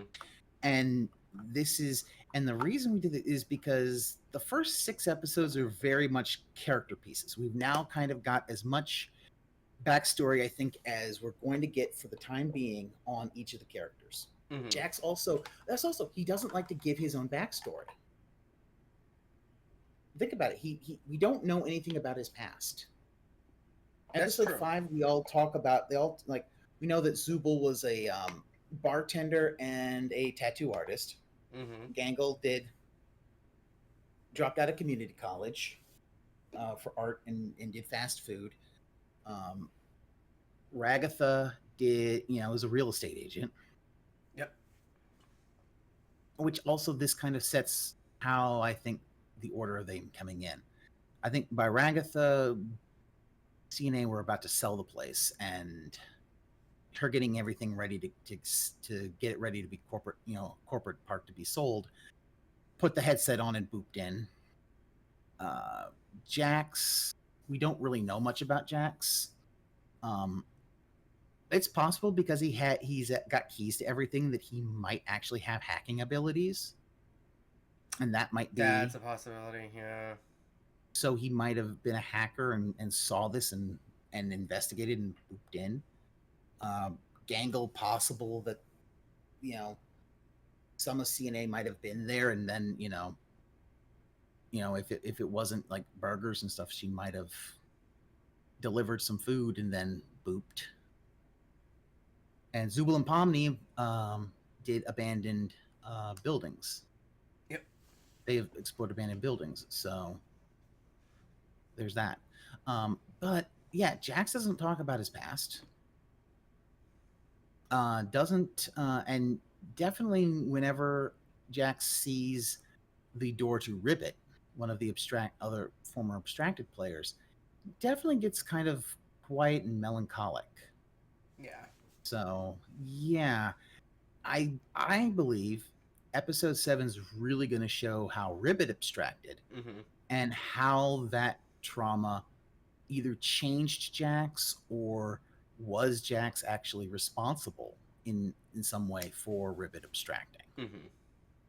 Gooseworks has said, and now Gooseworks saying on things online, sometimes she'll lie. Mm-hmm. But something she said and something that was in the show is that when people get ready to abstract, they are not pleasant. And Jax is not pleasant to be around. Not in episode 6 at all. No. I think that was a partial abstraction on that. When he is having his panic attack, he's close. Yep. He's so close to abstracting, and he doesn't. And what he doesn't understand is, you can be pulled near from the brink. Gangle got pulled from the brink. Ragatha, I think, is also close, but with Kinger, it might be a little bit better, but I think it's still tenuous. Mm-hmm. But Jax, yeah, I don't see an ending where Jax gets that happy ending. No. No. No, I don't see that at Jack. all. Mm-mm. I mean, I don't think everybody's getting a happy ending. I just don't see it. Mm-hmm. Um, who survives the end, if anybody, is going to be depending on a few things. Mm-hmm. If you let's take a look at that. Like, my thing is, some like Gooseworks has said that another character will abstract before the end of the series, Mm-hmm. because abstraction has to be. You can't set that up in the first episode and it not kind of pay off. Yeah. So there's a few. Now, I think that Kane also is breaking, but I Mm-hmm. don't think he's actually a person. No. So, and AIs cannot abstract. So I think that if he starts to break, if Kane starts to break, his target first is going to be Zubul. Yes. He really wants to impress Zubul, and Zubul is not interested in any of this shit. Just does not care. Mm-hmm. And then I could see Jax going along with Kane, if only because if Zubul abstracts, Gangle becomes his plaything again. Yep. But I'm not sure. Zubul, of all the characters, Zubul, you don't really see their weak spot, their vulnerability that often. And I don't think that it would have to be a concerted effort, because whenever Jax tries to make fun of Zubul just goes, "Oh, fuck off." Yeah. Or anything like that. There isn't a there's not, Zubul doesn't, take Jax's bullshit. So there is that. Which it would have to be a concerted effort by both Kane and Jax. Mm-hmm. But but this is the thing I actually do think that Gooseworks lied about. When she said that there are lines Jax won't cross, abstraction's one of them. I think that's going to be proven to be a lie. Yep. I think he's going to force one of the characters to abstract. I think so too. I'm not sure if it's going to be Gangle, because there is that support structure, and Zubul would step in. It could be Ragatha. Like, Ragatha's holding on by a little bit, but Jax could push the buttons. Yeah. And do it. But Jax is going to cause at least one of them to abstract. I don't think it'll be Pomni. If Pomni abstracts, it will be at the end of the series. Mm-hmm. She's the main character. She's not going to abstract she's not going to be gone and then we not have Pomni for 2 more episodes or whatever. And Pomni abstracts last episode near the end. Mm-hmm.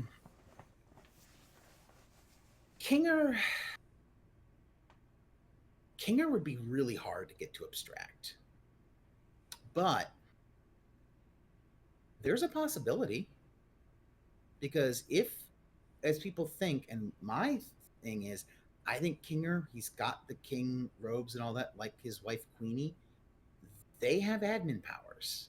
And I think that was because they are kind of, I think he was one of the lead devs, she was one of the lead testers, bug fixes. That's why the entomology isn't quite right. It's him misremembering. She doesn't like insects. She liked bugs. That's what she finds, bugs in software. If he's able to find a way out, if there is a way out, Jax will sabotage it or try to. And that could cause Kinger to abstract. Yep. I could see that. Or if that actually is not just or if he finds a way to bring people back from abstraction and Jax decides to fuck that up. Because I could see Jax fucking that up. Mm-hmm. Thinking it's funny, but also that would actually do the one thing where it's like now Jax is completely against the team. Mm-hmm. Because I don't see anyone else. It would basically be Jax against everyone else. Yes. And I don't. There's one of my things, if they can get out, whoever gets out, because it won't be all of them. Mm-hmm. It might not even be that many of them. Like, I'm not sure that Gangle gets out. I'm afraid that she won't. Mm-hmm. But there's a possibility that she doesn't get out.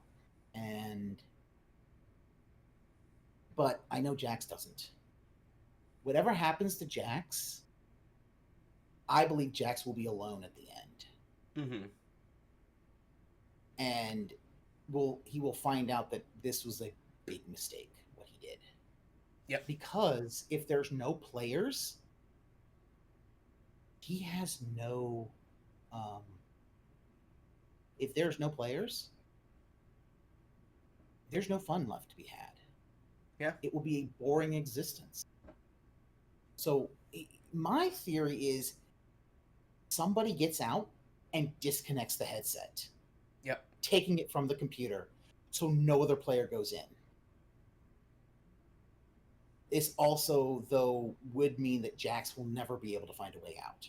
Because I feel if the headset booped him in, the headset would be the only thing that could boop them out. Yeah. Now it also could be if they are just digital copies, it could be that Kinger is able to find a way to get them into the internet as a whole. Mm-hmm. Out of the circus, but into the wider internet universe. Yeah. And that could also be a thing where they do that and lock the door behind it. So Jax can never leave. Mm-hmm. Because to me, that's the thing that, like, the way that Jax is, it's not going to happen. Like, in all the other episodes where Pomni has this kind of heart-to-heart, you see a little bit of development. Mm-hmm. Jax refuses. And if Pomni can't get to Jax, nobody can. No one's going to be able to. Jax doesn't respect anybody else. He thinks they're all archetypes because it's easier. And the idea is it's him rejecting his own humanity, that they're more than just these simple archetypes. Yeah. So, yeah. But I think Pomni has the best chance of getting out. Mm-hmm. Gangle, not as much. Mm-hmm. Kinger, maybe, but I think that Kinger might have a better ending, especially if they can't unabstract. Kinger might actually just willfully abstract to be with his wife. That might actually be that could be his happy ending. Yeah. Ragatha, I don't see Ragatha getting out. I don't think so. She hasn't unpacked her trauma. Mm-hmm. She hasn't unpacked her trauma, so I don't see that happening. Like, the digital circus in many ways is also a lot about trauma and unpacking it and moving, kind of being able to accept part of the trauma and move on. Yeah. Like, which I can see Pomni and I can see Zubul. Pomni and Zubul definitely, and Gangle maybe. Because Zubul might be able to help and basically get Gangle out. Yeah. That is the support structure. And Gangle has been getting better, so depending on how Gangle improves, Gangle might be a lot stronger. Yeah. I think Kinger maybe.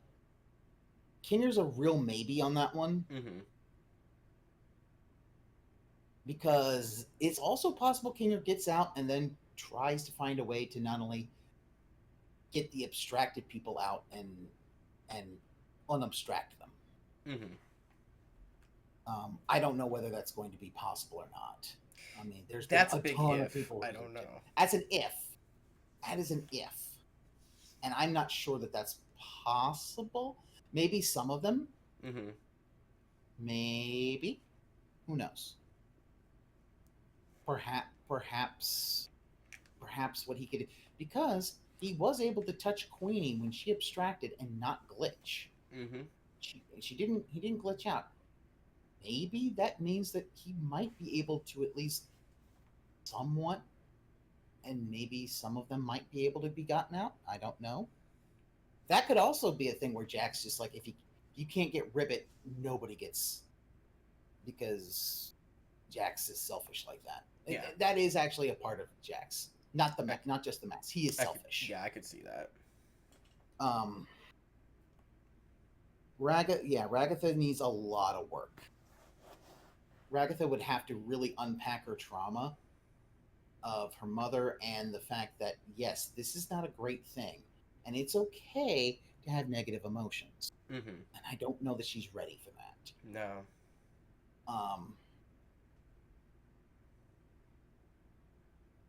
And Kane is. I think we're going to find out what's going to happen because I think next episode Kane breaks. Yep. And we get to see where he doesn't like them, and the adventures are going to be more tortuous on them. So yeah, but yeah, I'm interested to. I'm interested to see, where this episode 7 goes, because I think that's going to be the big thing that will that will kind of dictate, because apparently part of it's going to be a flashback. Okay. Yeah, that makes sense. Because and part why people believe that is because Ribbit has a full-on character sheet. Mm-hmm. There's a full-on character design of Ribbit. And other than Kaufmo, who we just kind of saw, like their 2D model, nobody else has it. Queenie doesn't have it. Although Queenie is a pretty easy one to model. It's a black queen chess piece that has a red royal robe on it. Yeah. Not that hard. But Ribbit has one, and I think that is the way we get Jax's backstory. Mm-hmm. But it does kind of set up a lot with Ted, in that Ted in the story is very, in the short story, Ted was very paranoid. Yep. And always thought everyone else was out to get him, or out to, were plotting against him, even though he wasn't. And believed he was the only one who Ham hadn't changed. Mm-hmm. I'm sure he was. I'm sure the paranoia was put in by Am. Oh, I'm sure. But yeah, with Jax, it's like, no, he's gonna push. And you brought up something when we watched it, that Jax pushes people away. Yep. And unfortunately, folks who do that, they either have a huge revelation that they have fucked up. Hi. Or sorry, can't help it. Or I acknowledge my mistakes. Yeah. Or they don't, and they completely every break. bridge is burned. Every bridge is burned. They break. Yeah. And the thing about it, though, is that with Jax, there is still the possibility. I just don't see it happening, because it would mean him bonding with Pomni and changing, but it would still probably not change his relationship with Ragatha or Gangle. Yeah. I don't see, like, that wouldn't change, because I think those bridges are burnt. Oh yeah, they're gone. They're done. They're gone. So, but Pomni was still a bridge that he hasn't burnt yet. And Mm-hmm. he still hasn't. No. Pomni hadn't given up. He's given up. Pomni hasn't. So we'll see about that. I think I think we're going to find out a lot more about him. We're going to find out we'll find a little more about his backstory. I think we're going to find out what happens when he holds his breath, because that's a funny thing. He doesn't even tell us that, Yeah. and they left that hanging. I think they're going to tell us. Yeah. Like all the others, like we know, Ragatha apparently her hair noodles stick straight up. Gangle's masks flip, goes upside down and spins. Zubal's limbs all straighten out, which is interesting because then, if Zubal's holding their breath, how do they cross the thing with the souls? If their limbs won't bend. Yeah, I think that was designed for Zubul to lose. I think so, but I don't think Kane meant for it to be full on torture and abstraction point. It's more that Kane is completely doesn't understand. Like, No. this is beyond what Kane knows. Yeah. But I'm gonna say this, I do think that they're actually looped in, and because if they weren't, then their regular bodies are still going around doing things. Yeah. And even the abstracted ones, which I feel cheapens what abstraction really is. Mm-hmm. So I don't see that. I think it is that they are copied. Like, I think they are actually booped in, Digimon style. That would be my guess, because because the then copy in that case, mm-hmm. Kinger and his wife would still be working on it. That doesn't make any sense why they wouldn't be. Yeah, they would either be still working on it, or they would have made sure that the system was shut down and people couldn't get caught back in. Yeah, that's the thing where it's like, no, they must have. I think they got booped in, and it because now, while them being digital does add a bit of tragedy in that there is no full escape to the real world. Mm-hmm. It ends a lot of questions of, well, why is the system still running after all these years? And even if Kinger and Queenie were still around, they could have shut the instance down, purged all of the player avatar data, and boom, all those things are gone. Yep. Like them being just copies, I feel makes the torture a little more pointless, which I don't feel is exactly what this story isn't nihilism. Mm-hmm. Because if it was, it would definitely be Jax would be a good guy. Like, Jax isn't the good guy, and because of that, like, because his mask and really who he is very nihilistic. Mm-hmm. And I think it's because he believes that nihilism is the only way to survive. And if nihilism was a good thing, Jax would be seen as much more of a hero in this story. And that's not what Gooseworks makes it out to be. No. Like, he is an asshole. He might do some good things, but he is mostly an asshole. He is not a jerk with a heart of gold. Mm-mm. Mm-mm. No, he is not. He is an asshole straight and through. And the interesting thing is going to find out what will happen with Kane when he breaks. Mm-hmm. Because the parts when he breaks, the circus starts falling apart. We've seen it. So you see it like in episode 3. It starts to literally fully glitch out. Mm-hmm. So what are they going to do? Is it that they have to placate him to keep that alive until they find a way out, or do they have to break him even more just to make sure they can get out? Because I part of it's the void. The void connects to either the exit or to the internet itself. And it's a possibility that, they got booped and they're never getting out into the real world, but they can get to the internet. Mm-hmm. And that could be at least enough where it's like, okay, because there are chill parts of the internet and stuff like that. I think, do you want to figure out like the order of which you think they're gonna, who gets the happy ending and who doesn't?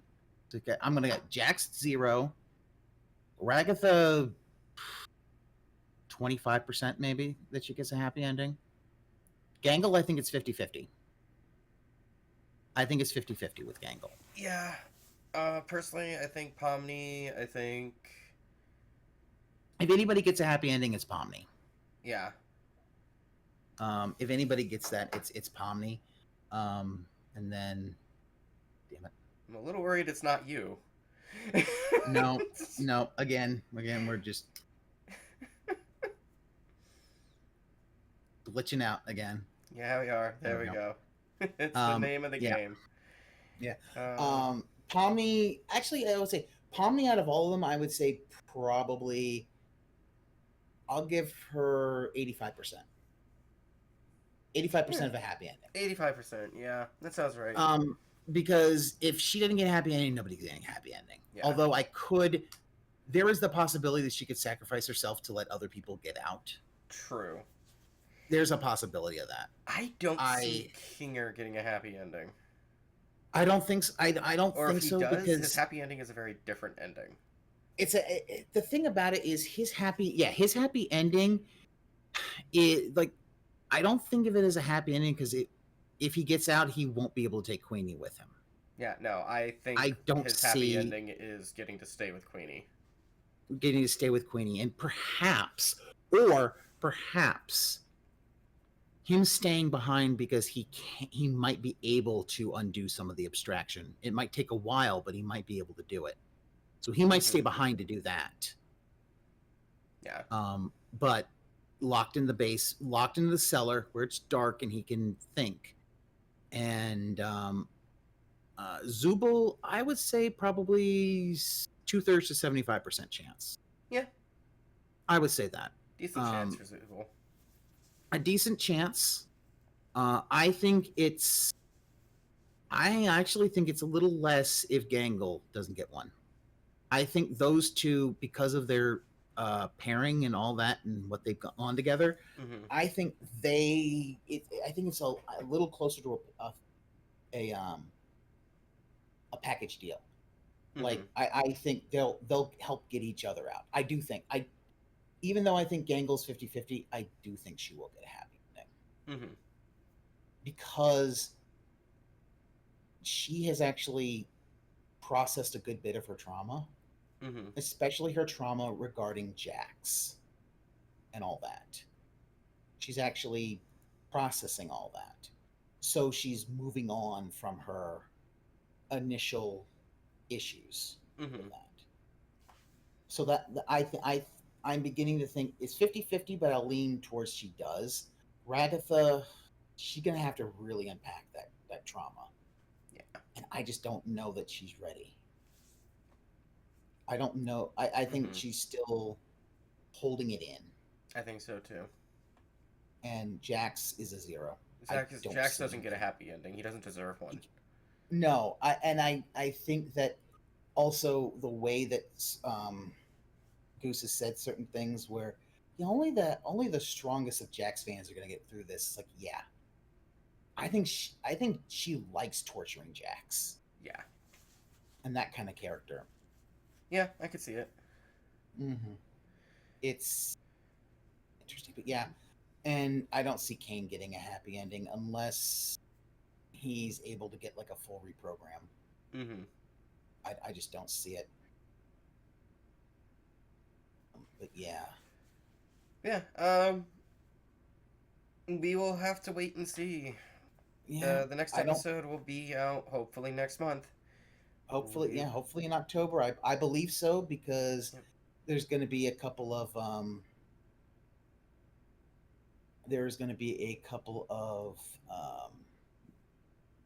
I think a couple conventions that Glitch is going to, so we are going to definitely see teasers of them and know exactly when it's coming out.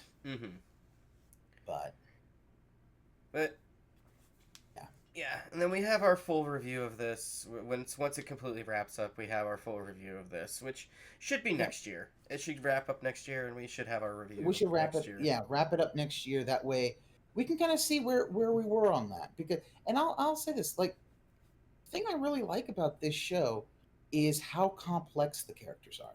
Like, Mm-hmm. Jax is well written and very complex, even if he is a douche. Mm-hmm. Even if I don't like him, he's very complex and well written, Oh yeah. and that helps the character. And I think that's what makes the um I think that is what has made, some people like him and think, oh, he's not that bad, is because he is a bit more complex Mm-hmm. and not just cookie cutter. Yeah. And Gooseworks has done a good job on that. And I think part of that is, and I think one of the other big things, and I know one of the things, there's not that many characters. True. There is 7 characters basically who are going to get development. Maybe if you want to add 8 with Gummy Goo, but that's the thing. Will Pomni, if they find a way into the internet proper, is she going to bring Gummy Goo with her? Most likely. I could see that if they get to the internet proper instead of if that's the only way that they're the only out that they have. If the only out is they can't get back to the real world, but they can live in the internet, because that's the thing. The internet, there are chill places, and you can just kind of move around a giant places you see fit. Yeah. So, if that's the case, she'll get. I think she'll try to get Gummy Goo. Yeah. I don't know if it'll be the actual Gummy Goo, if he'll remember, but maybe, just maybe. We'll see what happens. Yeah, it's gonna be an interesting thing, Yep. Yeah, and I think we're gonna be it's gonna be. I don't think it's gonna be exactly what we thought it was gonna be. Mm-hmm. I don't think so. Oh, I'm sure there's gonna be twists. They're good at this, so. And we may not like those twists, but I'm willing to see this one to the end. Mm-hmm. Same. Yeah. So, yeah. Hopefully, you all decide to stick around and watch it as well, and join us for our review next year when we look at the wrap up of this. We will do an entire breakdown of or deep dive, I guess, of all of the glitch. I can speak. The glitch catalog. We'll look at all of their shows and give full insight on each one that we can. Give all of our thoughts on each one of them. That'll be an ongoing project next year. Hopefully, should be a project that we literally wrap up, like we start next year and wrap up next year. But we will look at the main shows. So you'll have, I believe, 6 in total. I believe it's gonna be 6 episodes in total because it's let's see, you have I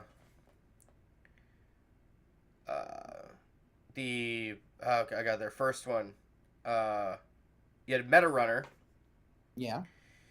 Oh God, what was the Sunset Paradise? I think was the. I think so. Is that the name of it? I'm trying to remember. Hang on.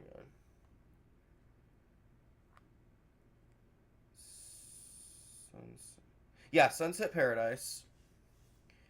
There is supposed to be. I know it's supposed to be 6 episodes because we. Fuck, I can't remember. Yeah, because I mean, I don't think we're going to be able to do one on Gaslight District and Knights of Guinevere, just because I don't think they're done. I'm trying to remember. Maybe it was only 4. No, because Sunset Paradise. Murder Drones. Yeah. I don't think that was their third show though. I feel like there was another one. Let's see. Uh, Let's check this out right now and see. Rich Productions. Because Gaslight District, I think, has had maybe 1 or 2 episodes. Okay. Oh, you know what? SMG4 and the Awesome Mario. Do you want to do those? Yeah, I figured we'd take a little bit of a look at that. Yeah, the SMG4, the Awesome Mario, then Meta Runner, Especially and because Sunset Meta Runner. Paradise. And Especially because Meta Runner and Sunset Paradise both came off of that. So yeah. So that would be then. That's 4 going through Meta Runner, Sunset Paradise, then Murder Drones, then Amazing Digital Circus. Yeah. So okay, maybe it's like Unless you want to also do Hobo Bros and Hitbox, they're live action ones. no. Just no. This is Tooned Then In. those then just the animation that's the 6. Yeah. Because Gaslight District, I think is. I think you got maybe 1 or 2, so Yeah. we're not ready for that. No. Yeah, no, I think so. Yeah, it's what it's gonna be is okay. Yeah, I think I had the numbers wrong in my head. It was literally probably gonna be 4. I'd forgotten about the others, so yeah, going through digital. Yeah, but we'll probably make it 5 episodes. Take a minor look at that other stuff. And like a little grab bag, just like throw them in there. Like, hey, this is like what they started with, and yeah. So we'll do that. But all of these episodes will be spaced out throughout the year. Yeah. Probably with other stuff thrown in there too. Yeah. So Other stuff. Yeah. That's definitely. But we'll do that. We will do. Yeah. I'll admit that I kind of pushed for this episode mostly because I wanted to get theories out before episode 7 starts dropping, and at that point it's like, well, then we get a little easier to make theories. Like, it's better to craft theories when we have no idea. Yeah. Because then it becomes real fun. Yeah. So stay tuned to all of that next year. Oh yes. So, with all of that said, Pass, where can people find you? They can find me. They can find me on Twitch at twitch.tv/pass_the_remote. You can also find me on YouTube sometimes at pass_the_remote. You'll also find me on Blue Sky, Pass the Remote, and you'll find me on the desiccated husk of Elon Musk's ego, also known as Twitter.com. I refuse to call it X because that's dumb. It is dumb. You'll find me there at Pass the Remote CF, mostly just doing nonsense stuff, nothing of serious note. You'll also find Ookami and I doing Channel Flip and Toku Tuesdays doing Mondays and Tuesdays. That's kind of about it where I am right now. Yep. You can, of course, find me here on YouTube and Podbean under Wolfston Productions.